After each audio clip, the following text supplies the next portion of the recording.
Konseling kelompok itu suatu masalah yang kakak bilang tadi agar bisa terselesaikan ya.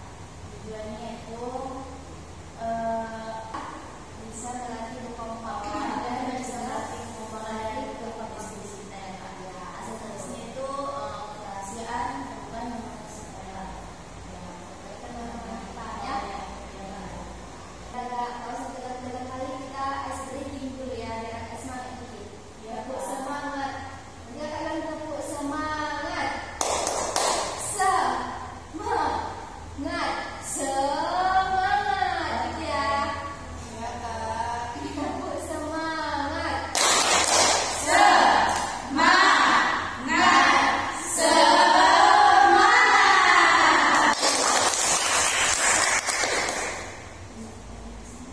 Semangat semua. Sudah, Kak. Ini kan ada janji konseling. Nanti kakak, adik-adik menyebut namanya sendiri ya. Saya itu nama Lia. Dengan ini menyatakan bahwa saya sanggup.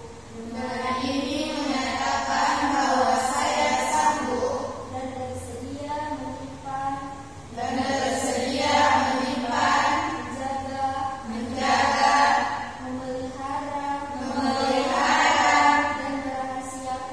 dan merahasiakan segala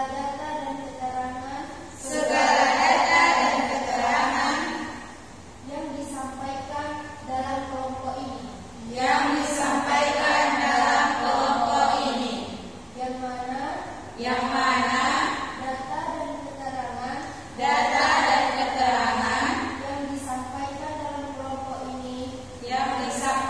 dalam kelompok ini tidak layak dan tidak boleh diketahui orang lain. Jadi intinya kita masuk kepada masalah. Adik-adik ceritakan masalahnya saja ya kepada adik Meliana. Mereka orang saya itu tidak percaya diri. Tidak percaya diri. Pada adik Suci, kalau saya tak kurang percaya sama orang. Adik Nosa, Kalau saya kan orang yang nggak enak ada. adik Cindy, sama juga nggak enak aja. Adik dari sini, itu nggak masalahnya kurang disiplin. Orang apa? Kurang disiplin. Kurang disiplin. Adik Mei, itu nggak terlalu banyak memikirkan kepada orang lain ya. Jadi sisi otak ya. Adik Alia, Sama kayak saya juga percaya sama orang lain sekarang. adik-adik sudah menjelaskan permasalahannya. Sekarang permasalahan siapa yang akan kita selesaikan dulu? Kita pecahkan. Karena kan bukan di sini dua, jadi inilah tak atau apa. Ambil suci.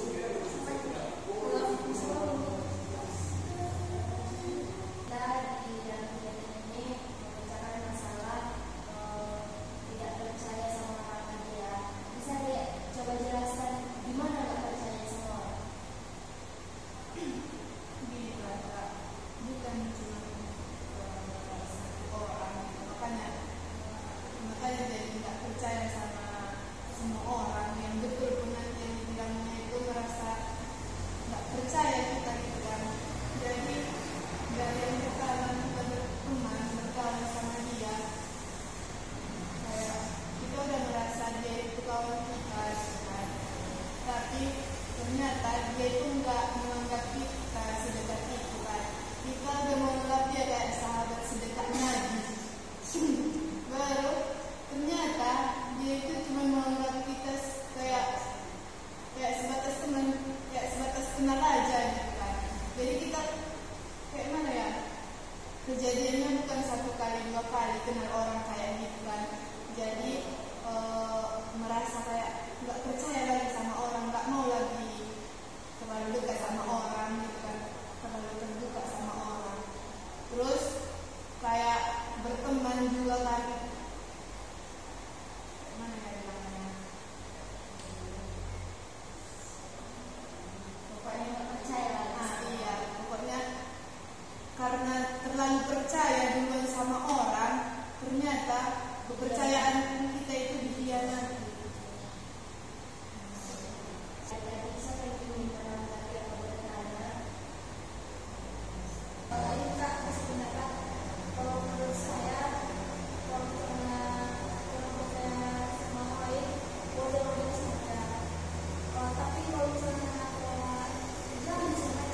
Jadi bergantung kepada Allah dan diri sendiri.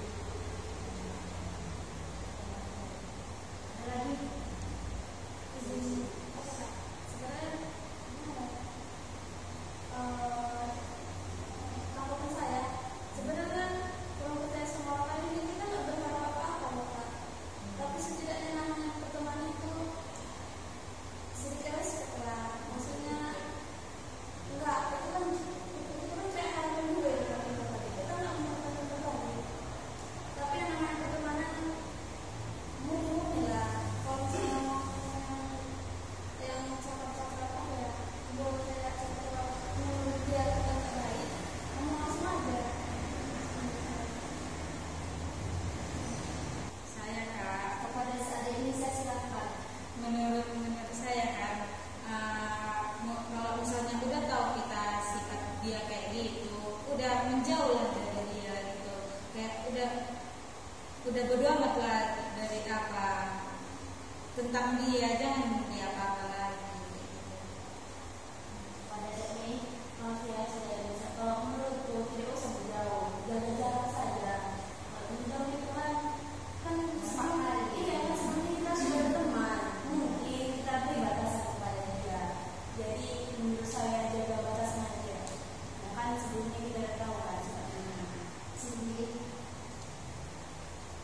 saya ada sama saya, maksudnya kalau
mungkin itu memang udah tulus dari hatinya, ya udah kayak kita aja lah, sadar diri kita, nggak usah terlalu terbuka sama orang itu lagi. Udah tahu kita sifatnya, jangan nggak dikawan gitu, tapi kawannya, tapi nggak usah kita mau memulai duluan, karena kan bukan kita yang salah gitu.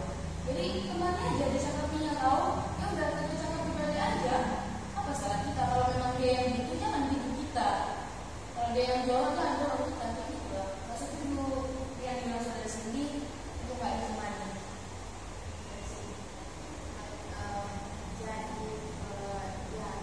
Dari beberapa dari karena kayak gitu maksudnya boleh dapat teman tapi lebih dekat jangan dengan berteman dia seperti teman biasa, tapi kalau untuk dekat lagi dengan dia jangan karena kan dia sudah tahu sifatnya dan juga mungkin dari hal tersebut mungkin mempengaruhi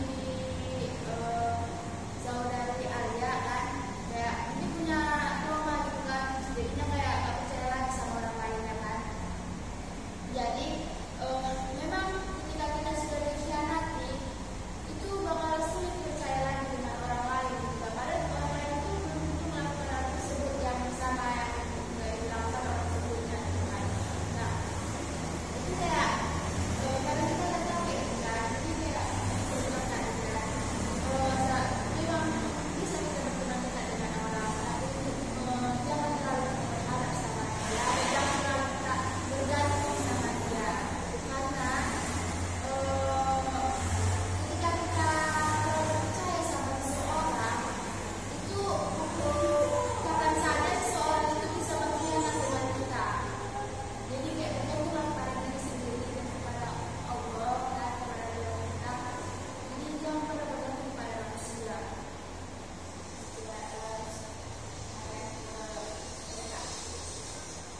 Bisa. Jadi mungkin dari pembelajaran sekalian maksudnya dari kajian itu boleh kita katakan lagi, tapi kurang kepercayaan itu. Kalau kita memang kayak nggak usah ada rasa dendam, biar kita nggak usah klarifikasi diri kita bahwa kita pernah diapain orang, nggak usah. Nanti orang itu tahu sendiri. Kalau orang itu tahu sendiri kayak kita kayak gimana, pasti dia sendiri juga yang bakal malu. Dan juga sekalian, dan juga pokoknya harus jaga jarak juga sama orang ya. Pada kita ya, waktu kita terus juga kita lanjut ke sesi pesan dan kesan. Apa pesan dan kesannya adik-adik kepada adik-adik? Silahkan.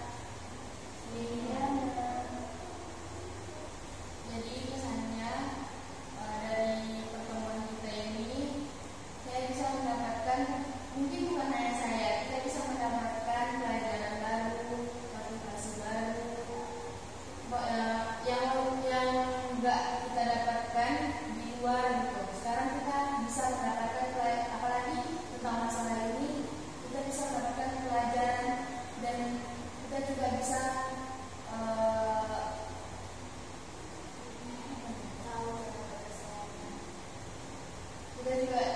tahu cara penyelesaiannya, dan nanti juga bisa kita juga menerapkan dari permasalahan-permasalahan ini,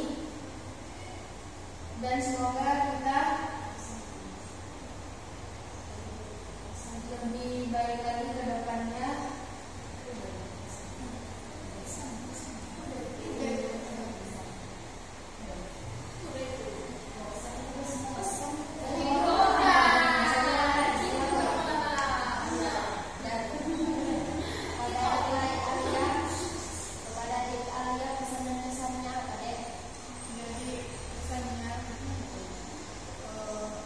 Saya bisa mendapatkan kayak solusi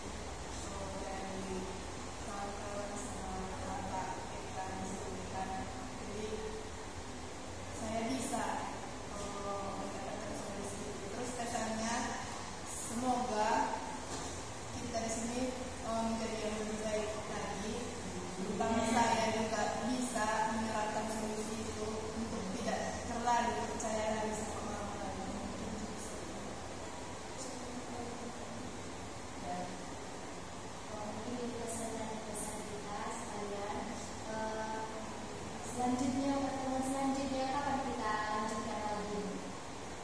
Minggu depan kan.